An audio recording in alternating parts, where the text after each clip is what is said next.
ஜாக்சிகாவுக்கு ஒரு அரங்கு நிறைந்த கைத்தட்டல் கொடுங்க. இன்னைக்கு என்ன தலைப்புலமா பேச போற? பெண்ணாக பிறந்தது பாவமா? அத்தாடி, அற்புதமான ஒரு உரைக்கு தயாராக இருக்கிற ஜாக்சிகாவுக்கு ஒரு அரங்கு நிறைந்த கைத்தட்டல் கொடுங்க. இது உங்களுக்கான நேரம், சிறப்பா பேசுங்க. அனைவருக்கும் வணக்கம். மங்கையராய் பிறத்தலுக்கு நல்ல மாதவம் செய்திடல் வேண்டுமம்மா என்ற பாரதியின் வரிகள் வெறும் வரிகளாய் மட்டும் போனதோ? ஆம், வரிகளாய் மட்டும் போனது. மாற்றி எழுதுங்கள் வரிகளை. பெண்ணாக பிறந்ததற்கு என்ன பாவம் செய்து விட்டோம் என்று. அதற்கு உயிர் உள்ளதல்லவா?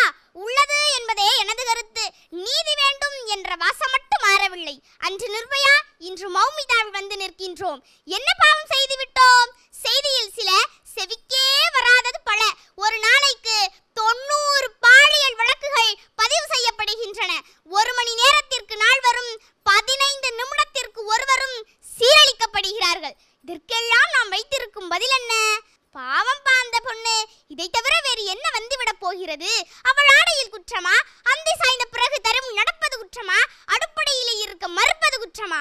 பெண்ணாக பிறந்தது வரம் என்று மகளிர் தினத்தன்று மட்டும் கொண்டாடும் மானுட சமூகமே, பாவப்பட்ட பெண்களின் சார்பாய் நான் சுமத்தவா குற்றம்?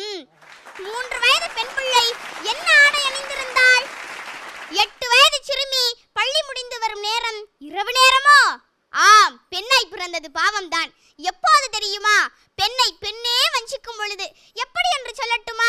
நீ வீட்டுல சும்மாதானே இருக்க, பொண்ணா அடக்க உடக்கமா இரு. வீட்டுல தானே இருந்த, என்னத்த செஞ்ச?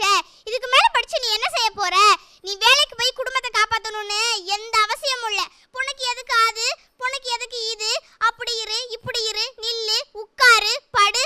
அப்பப்பப்பா, போதும் போதும், நிறுத்துங்கள் உங்கள் கட்டளைகளை. இன்று ஆணும் பெண்ணும் சமம் என்கிறார்கள். ஆணுக்கு நிகராக பெண்ணுக்கும் அனைத்து உரிமைகள் உண்டு என்று பேசும் நியாயவான்களே, நான் கேட்ட கேள்விகள் மட்டும் ஏன் பெண்களையே குறிக்கிறது? விண்வெளியில் பறந்தாலும் விளக்கு வைக்கும் முன் வீடு வந்து சேர வேண்டும். இதுதானே உங்கள் சரிசமம்? உள்ளரித்து போகிறேன் இதையெல்லாம் கேட்டு. பள்ளிக்கூடமோ பணி செல்லும் இடமோ, ஏன் பாடையில் செல்லும் வரையிலும் உடலுக்கும் பாதுகாப்பு இல்லை, அவளின் உள்ளத்திற்கும் திறப்பான் இல்லை. உன்னை அங்கு தொடவிடாதே, இங்கு தொடவிடாதே, போதும் நிறுத்துங்கள். ஆணிடம் பெண்ணை தொடாதே என்று சொல்லி வளருங்கள். போதும் அவளை பாவமாக பார்த்தது. அவள் ஒன்றும் பாவப்பட்டவள் அல்ல, இந்த பாரினேயே தாங்குபவள். அவள் பெண்ணாய் பிறந்தது பாவம் அல்ல, இச்சுயநல சமூகத்தில் பிறந்ததுதான் பாவம்.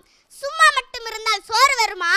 பெண் சுயமாக இருக்கும் நேரத்தில் மேனியை சூறையாடினால் அனைத்தும் சரியாகி விடுமா? தீட்டு என்று தீண்டத்தகாதவளாய் மாற்றுபவரிடம் உறக்கச் சொல், தீட்டில் இருந்து உதித்த பெண்மையின் புனிதம் நீ என்று. மாதட்டை சொல், நீ மாதவம் செய்தவள் என்று. சமூகமே சற்று செவிசாய், அவள் மாதவம் செய்தவள் தான். மாற வேண்டியது அவள் அல்ல, மாற்ற வேண்டும் உங்கள் எண்ணங்களை. மாறுங்கள். இனிவரும் சமூகத்திலாவது அவள் நிம்மதியாய் சற்று ஓய்வெடுக்கட்டும். நன்றி, வணக்கம். ஒரு 4ஆம் வகுப்பு படிக்கிற மாணவி ஒரு தமிழ் கூறும் நல்ல தொலைக்காட்சியில் தமிழ் எங்கள் உயிர்மை சுட்டிகள் என்கிற இந்த பிரம்மாண்டமான அரங்கத்தில் எந்த விதமான பதட்டமும் சலனமும் இல்லாமல் ஒரு அற்புதமான உரையை வழங்கியிருக்கிறாங்க. ஒரு அரங்கு நிறைந்த கைத்தட்டல் கொடுங்க. ரொம்ப அழகாக பேசியிருக்கிறீங்க. உங்கள் பேச்சு நடுவர்களை எந்த அளவுக்கு கவர்ந்ததுங்கிறத கேட்கலாமா? கேட்கலாம் ஐயா. முதல்ல அன்பிற்கினிய அண்ணன் சொல்லின் செல்வர் மணிகண்டன் அவர்கள். இப்போ நான் வீரமங்கை வேலுநாச்சியாரையும் தில்லையாடி வள்ளியம்மையும் இந்த மண்ணில் மறைக்கப்பட்ட குயிலியையும் படிக்கும்போது இப்படியெல்லாம் பெண்கள் இருந்திருப்பாங்களா அப்படின்னு நான் நினச்சிருக்கேன். கரண்டி பிடிக்கிற கையால் கத்தி பிடிச்சவ தான் முத்துலட்சுமி ரெட்டின்னு படிச்சிருக்கேன். இதையெல்லாம் படித்தம்போது அந்த பாத்திரமாகவே மாறினாத்தான் இவங்கெல்லாம் இருந்திருப்பாங்க, இல்லை இது ஒரு கற்பனை எழுத்துக்களாக இருக்குமோன்னு இந்த நூற்றாண்டில் இவ்வளோ டெக்னாலஜி வந்தபோது யோசிக்கும்போது திடீர்னு இந்த பாப்பா பேச்சை கேட்டால் தமிழ்நாட்டில் வீரம் படைத்த எல்லாருமே தில்லையாடி வள்ளியம்மை தான், குயிலி தான், வீரமங்கை வேலுநாச்சி தான் அப்படிங்கிற மாதிரி அந்த பேச்சில் நான் இப்படி சொல்கிறேன்.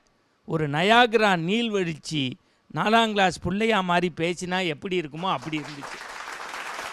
இதுக்கு மேலே வாழ்த்துறதுக்கு இல்லை, அடுத்த சுற்றுக்களில் இன்னும் இன்னும் இன்னும் இன்னும் கம்பீரமாக இந்த சங்கரா தொலைக்காட்சியினுடைய இந்த சுட்டிகள் நிகழ்ச்சியில் ஒவ்வொருத்தனும் இந்த ரீல்ஸில் பார்க்கும்போது நீயா நானான்னு போட்டி போட்டு முந்தனும். அப்போதைக்கு இப்போதே வாழ்த்து. நன்றி ஐயா. அற்புதமான வாழ்த்துரையை அண்ணன் வழங்கியிருக்கிறார். அன்பிற்கினிய அக்கா கவிதா ஜவஹர் அவர்கள். நீங்கள் பேசும்போது நான் உண்மையிலேயே தமிழ் எங்கள் உயிர்மை அப்படின்னு இந்த தலைப்பு கொடுத்துருக்குறீங்க. உண்மையிலே நீங்கள் பேசின பேச்சு எங்கள் உயிருக்குள்ளே புகுந்து மெய் சிலிர்க்க வைத்த ஒரு பேச்சு. நன்றி அம்மா. சில பிள்ளைகள் வயதுக்கு மீறி பேசுவாங்க, வயசுக்கு மீறி பேசாத அப்படிமோ, ஆனால் அந்த குழந்தை வயதை தாண்டி பேசி இருக்கிறது. நம்ம வீட்டில் பெண் குழந்தைகளை தான் பொத்தி பொத்தி வளர்க்கணும்னு சொல்லுவோம். இனி வளர்க்க வேண்டியது ஆண் குழந்தைகளை தான் சொல்லி சொல்லி வளர்க்கணும் அப்படின்னு ஒரு மிகப்பெரிய அருமையான பேச்சை கொடுத்த சாக்சிகாவுக்கு என்னுடைய தலை தாழ்ந்த வாழ்த்துக்கள். நன்றி அம்மா. ரொம்ப அழகான வாழ்த்துரைகளை உங்களுக்கு கொடுத்துருக்குறாங்க. இந்த சமூகத்தில் பெண்ணாக பிறந்தது பாவமா அப்படிங்கிற கேள்வியோடு தொடங்கி ஒரு பெண்ணால் தான் இந்த பார் போற்றுகிற உயரத்திற்கு வர முடியுங்கிறத தன் உரையால் நிரூபித்து காட்டியிருக்கிற ஜாக்சிகாவுக்கு ஒரு அரங்கு நிறைந்த கைத்தட்டு கொடுக்கலாம். தொடர்ந்து உங்களை சங்கரா தொலைக்காட்சியின் தமிழெங்கள் உயிர்மை நிகழ்ச்சியில் சந்திக்கிறோம். நன்றி. நன்றி ஐயா.